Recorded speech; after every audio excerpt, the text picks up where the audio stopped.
Hey everybody, welcome back to the channel. I'm Tennessee Fats and today we are doing a modern book review. Now, this is going to be a different one because a lot of you have watched my channel and you've seen me talk about things, and you know I talk about a bunch of things. I do a lot of Robert E. Howard review stuff. I do my Robert E. Howard Battle Royales. But most of that stuff is based on historic content. Well, today we're going to do something that's actually in the now. Well, not quite the now. It's mostly in the now. It's the now that's now. It's the now that was then, actually. Yes, it's the now that was then. So we're going to talk about the now that was then, but it's close enough to the now that it's the now, okay? Well, that was convoluted. Moot point. Listen, sometime in 2022, something happened and it made me stop and do something different. And what happened was the IP rights for producing Conan comics was taken away from Marvel. Now, I could be misspeaking here. I don't actually know if it was taken away or if it was given up. I don't work at Marvel and I don't work at Cabinet Entertainment, so I don't know what's happened behind closed doors. But what I do know is that sometime this year, Marvel will no longer have the ability to produce new Conan stories. Now, they're going to, by my understanding, continue to be able to do reprints and print older content that they've already done, but nothing new. Now, this is an interesting thing because if you look at the history of how Conan was put in print, it was Marvel. Then there was a period of time where it went to Dark Horse. Then only recently, by my memory, it went back to Marvel. And now, after a short stint at Marvel again, it's now gone, which is just odd to me. So I'm kind of wondering what happened there. But again, I'm not going to comment. But what I will say is I can do all I can to try to find out what's going on. So, being a Conanophile, that's a word I just made up, a Conanophile. Yes, we'll go with that. I said to myself, Tennessee Fats, you know that Marvel, while they have Conan this time, was producing a Conan comic that ended, I think, at issue 25. It was producing King Conan, which I've actually read, and I'll make another video about that. So that'll be another video about the now that's now. And the other thing that they did was they produced a fair amount of Savage Avengers. Now, the Savage Avengers stories what we're going to talk about today. What Marvel did sometime, and I guess it's 2019, was they pulled Conan out of the Hyborian Age, and I guess this was an attempt to try to make this more pertinent to today readers. They stuck him in the modern Marvel canon. So he was fighting alongside the Avengers, and then they came up with the Savage Avengers title in 2019, which was sort of this, well, it's a mishmash, but we'll talk about that today because what I did was I stepped back and I said, well, maybe something has to do with what they're writing here. Maybe that's why we're seeing this sudden change in the Conan IP. So I went into my local comic shop one day and I said, guys, I want you to set aside every single episode of Savage Avengers that you have from the 2019 series. And they did. I bought the entire bundle. But then I also said, the other thing I want you to do, guys, is I want you to get me every trade paperback that is that story. So here they are. Book number 1. Book number 2, book number 3, book number 4, and book number 5. I bought these to read the whole thing from front to back, to get a sense of what this story was. Because this story ended, and then early in 2022, this year, they started a next series of Savage Avengers, again, with Conan as the central character. So, I can't really comment on the new one, the 2022 one. But today what we're going to do is we're going to walk through the 2019 one. And I'm going to give you my thoughts on this. Because let me tell you, I have some thoughts. Let's get into it. And we are back. Now, as per usual, I will do my YouTubing right now. And I will say, everybody, if you enjoy Robert E. Howard content, and if you enjoy what you're seeing on this channel, by all means, like the video, give it a thumbs up. Because, you know, the funny part is, when that actually happens, these videos get more views. More views means more subscribers. More subscribers means, quite frankly put, the channel gets liked more, which I think is very rewarding for me to do, and it makes it a lot of fun to make these videos. But that's not the point of today. There's the obligatory YouTubing out of the way. Make sure to like and subscribe. So, thoughts on this particular book. I'll tell you, this was an interesting one. Let's just take a look at these right now, and I'll give you guys sort of a Cole's notes here about what's going on while these are here on the screen for you and you can see them, okay? So, effectively what the Savage Avengers storyline is, I think this is an effort by Marvel to take a bunch of characters where perhaps the IP is, what would be the phrase I would use? Losing steam? Yes, let's go with that. We'll go with perhaps the IP of these characters is losing steam, and perhaps let's just tie them together into something that we think will sell, because Conan tends to be a fairly strong piece of IP. It stays alive for a long time, and it continues to be out there making money. So I suspect maybe that was why we saw this come into being. For clarity, the Savage Avengers stories are Conan stories. They're not stories about the Punisher, Venom, Doctor Strange, anybody else. What these are is really a series of basically almost like a buddy movie, sort of Bob Hope and Bing Crosby like buddy story about Conan fumbling his way through the modern world and all these people sort of coming into contact with him. If you actually read them and you bear that in mind, this will make a lot more sense to you. I suspect what happened when this came out was people saw the title Savage Avengers and they thought, great, it's going to be this new hardcore group of people, a core team of people, and this is what I'm going to read. But that's not the case, though. It's not actually what you have at all, because characters come and go throughout this thing like you wouldn't believe. And the continuity from beginning to end actually only comes down to really three characters. Conan, Doctor Strange, and Kulan Gath, who was the bad guy. Which is kind of strange. When you look at that, you go, hold on, whoa. That was our continuity? Really, it was. And Doctor Doom, but he's sort of secondary and comes in later on. But so give you a sense of it, that's what this story really is. Now, what was the point of this, and how did this whole thing go down? Well, the story is effectively Conan is in the Savage Land. My understanding is when he was pulled out of the Hyborian Age into the modern age in his Avengers story, he just got dumped in the Savage Land. And strangely enough, guess who just happens to be in the Savage Land? Well, Kulan Gath. Now, for those of you who don't know Kulan Gath, you might not know the name off the top of your head, which is interesting. When I look at Kulan Gath, I think of him as a Red Sonja villain more than anything else. But, he has fought Conan on several occasions. That is Kulan Gath, okay? I think it's actually Kulan Gath, but that's him, okay? So if you look at him and you recognize him, then you now get it. And if you have read a lot of Robert E. Howard, or you've read a lot of Red Sonja, then you'll know, I know this guy. That's one image. Let me give you another image that might make him stand out a bit more. Big cover shot right there of book 5. You might know him, you might not. It's the funny part about Conan villains is a lot of people don't know them because, well, they come and go. Conan's fought so many bad guys and survived. It kind of makes you kind of wonder, well, when is there a main nemesis? Well, there isn't really one. Kulan Gath can be seen as one. Thulsa Doom, probably not a Conan bad guy. I still classify Thulsa Doom as a Call the Conqueror bad guy. Thoth-Amon, I think, is probably your main Conan villain.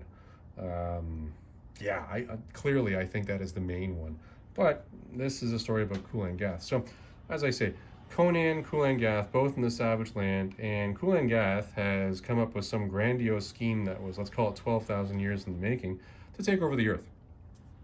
And as a result of this, he needs to bleed out a bunch of superheroes, or at least that's what he starts off with. And the group of superheroes that he needs to bleed out, well, there they are. It's Conan, Wolverine, Elektra, Venom, Frank Castle, and Brother Voodoo. Now, the plan doesn't go well for Kulan Gath up front. He loses out on that particular battle, or at least appears to lose out. But one of the things that he does at the end of that battle is he sets a major theme in this, which is, even though you guys have beat me, you've been infected by the blood of, well, basically the nemesis he fought in that character. I'm not going to give you all the details, so you probably are going to want to read this. And as a result, they're going to end up working for Kulan Gath at the end of the day because they're cursed. And then you have basically a fumbling story along the way of Doctor Strange, who's been brought into this by Brother Voodoo, Conan, that's basically it, and Doctor Doom, basically finding ways to stop Kulan Gath's grandiose scheme. And they can't really figure out why he's becoming more and more powerful as time goes along because, well, they don't really have a sense of what his scheme is. They really only get a sense of what his scheme is by the time you get to the 5th book. And at that point in time, well, things go completely south. So, end of the day, I'm not going to spoil it for you here. Guess what? The bad guy loses in typical Marvel fashion. And we have some character development along the way. And things seem to go okay. But without getting into all the details of this, there are some key points in this that I really want you guys to be aware of and that I want you to know if you are thinking about reading this. Top level on this. As I said earlier, this is a Conan story. 75% of this is a Conan story, okay? If you want a Conan story, read this. It's that simple. This was actually really well done in Conan development. And I'll give you, we'll start from the beginning here, and I'll give you the sense of this here. There's Baba stickies all over this, but we're not going to go through all of them because, well, quite frankly put, it would just be too much. It'd be overwhelming and it'd give away too much of the story. I mean, Conan is what Conan is. Here he is, he's out and he's fighting a bunch of ninjas in the Savage Land because he's found out that this temple where Kulan Gath is just happens to have an amulet that he wants, and he wants to steal it. So he's out doing his regular killing thing, and you know, he runs into Wolverine while he's there, and stabs Wolverine and thinks that's the end of it. Well, it's not the end of it, because as you know, Wolverine heals. Guess what? I thought the funny part was right here. He just turns around and he whacks him right in the head with his sword, which was kind of funny. So your typical Conan starting there. And in this, Conan is well, doing his Conan thing.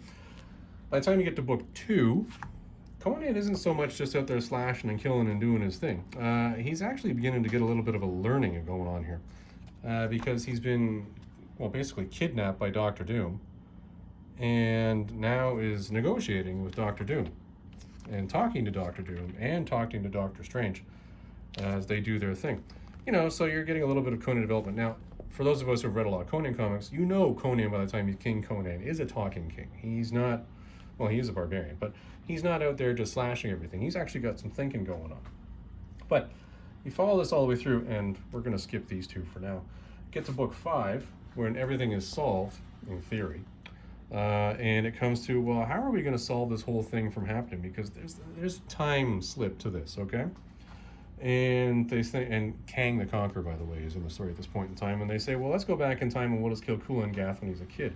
Well, instead of doing that, Conan surprises everybody, and instead of killing Kulan Gath, ends up killing the guy who basically tortured Kulan Gath as a child, and basically pledges to raise him as a warrior. And you're like, what? Yeah. So Conan goes from being this, you know, I'm going to kill everything, I'll do whatever it takes to win, to actually taking pity on his enemy and saying, no, you know what I'm going to do? I'm actually going to teach you not to be the wizard that you grow up to be. I'm going to teach you to actually be a warrior. And at the end of the day, Kulan Gath passes the test, which was put on him by the Sorcerer Supreme at the time, raises him, and that's it. The threat of Kulan Gath, who is a character that continues to become so powerful that he just keeps coming back in time, is now wiped out. And how did this happen? Because Conan figured out, well, hold on, I can just change basically the timeline. And you're like, what? Conan just figured out to change the timeline?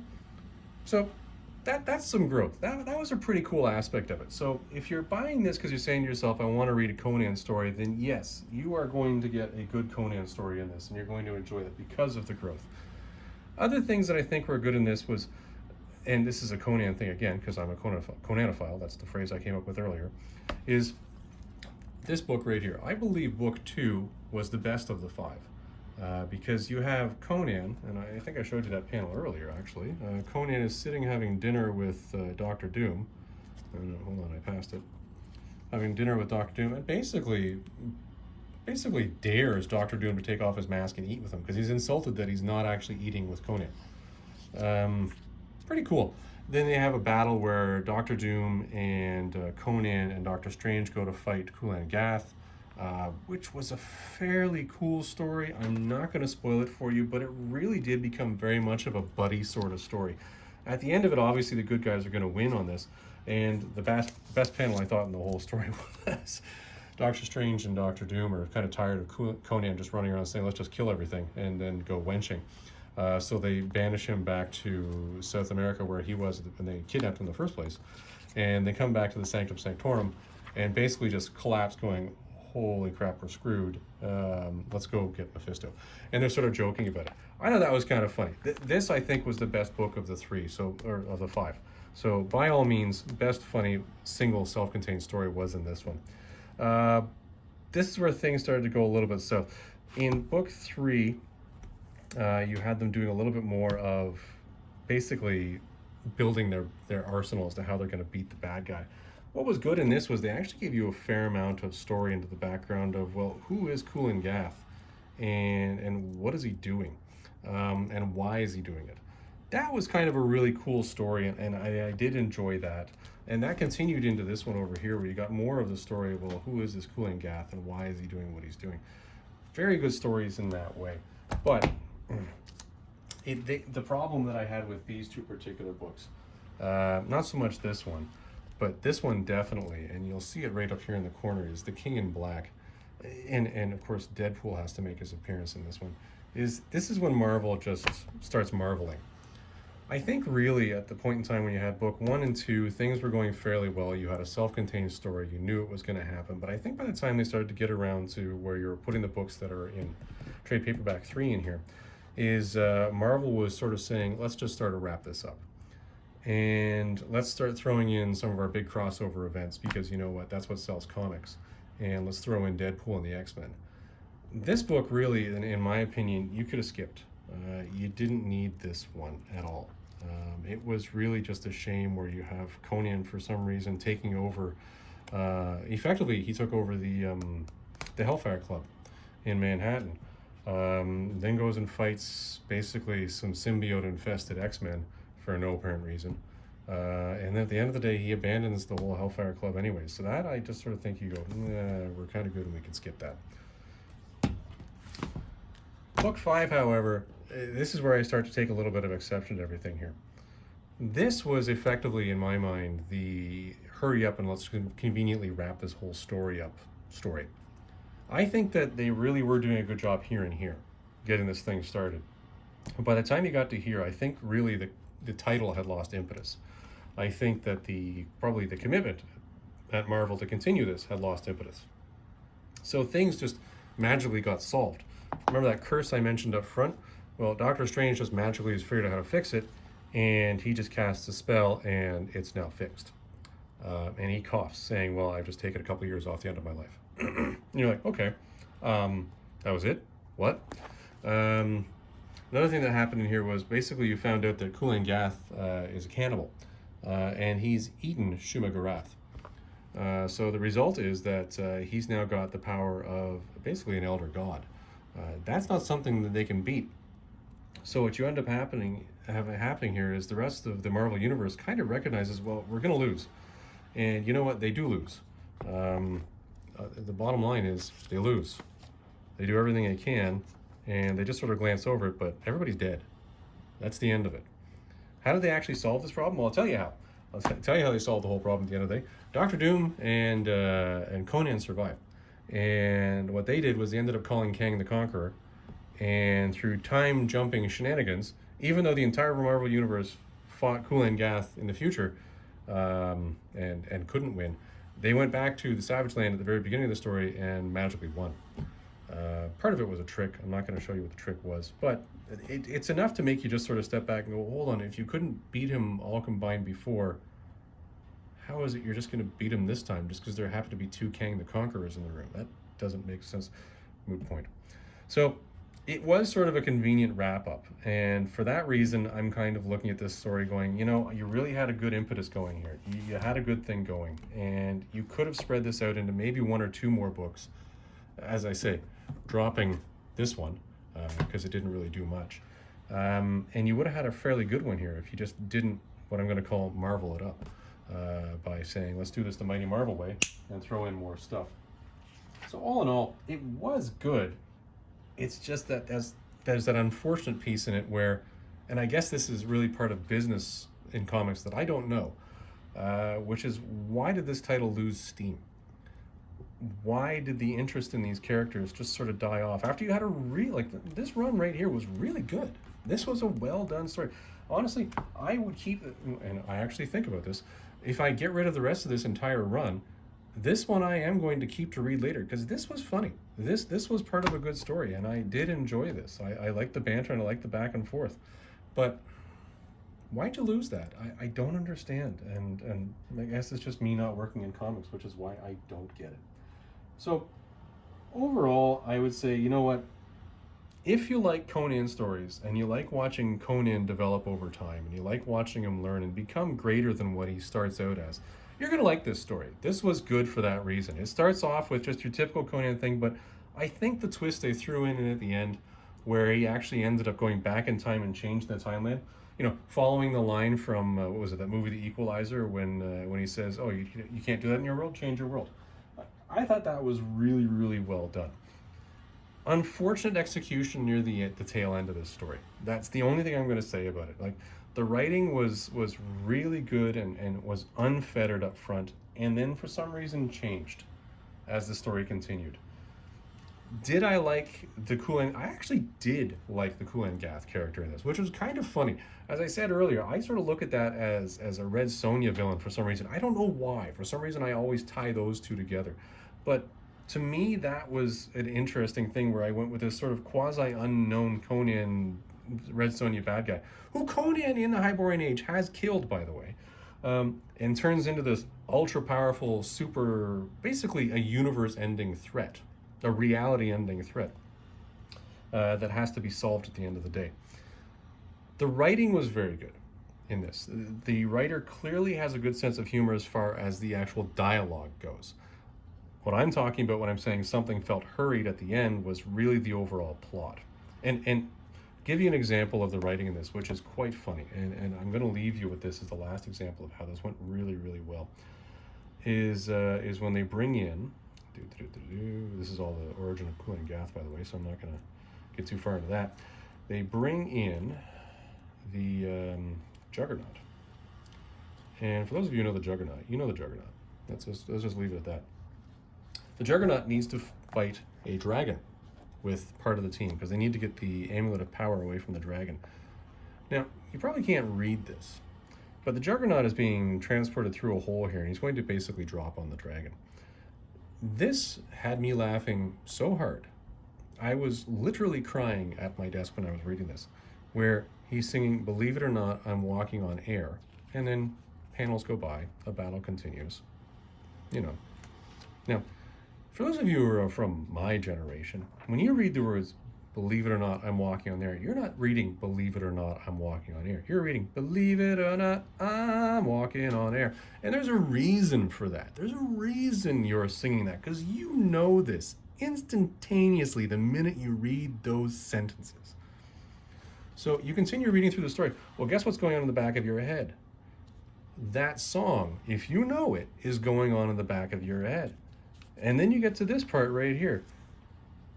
"Believe it or not, it's just me," and smash right into the dragon. Now, that is the theme song from the Greatest American Hero TV show. The writers in this, because of the banter and the dialogue, clearly have a great sense of humor. That, I think, was fantastic. And you'll find a bunch of those in here. If you're here for a good time to watch Conan and have a good laugh with a lot of pop culture references that you're going to know, this is a good one. Just, you know, don't think to yourself that this is a set Savage Avengers team with an expectation of a team story, because you're not going to get it in this. Yeah, that kind of gives you my coals. That's the high level. I'm going to stop right there because there's a lot more that I can go into, but I don't want to spoil it for anybody who might want to pick this up because this is still relatively new. It did just end last year, right? So everybody, I hope you enjoyed this one. I hope you do seriously consider going out and buying this. If you're a hardcore Conan reader like I am, you will enjoy this. Just take it with a grain of salt as you're going through it. And if you are going to buy book 4 and keep it in there, just, you know, maybe have a cup of coffee with it. Just move on through it, have a good laugh for the few times where there is a good one, like when he's kicking Deadpool through a fence. That's another story altogether. But just enjoy it for that reason. So everybody, that's my review of this one. I hope you enjoyed it, and I hope you enjoy us touching on some more modern stuff, not just the old stuff. This is the now that was then, or the now that's now. Yeah, we'll do one more of these, I know for a fact, at least when we get to the King Conan story, which we'll also do a review of. It doesn't have a trade paperback, just as 6 issues. But we'll get to that in another video. So everybody, I hope you enjoyed this one, and we will see you in the next one.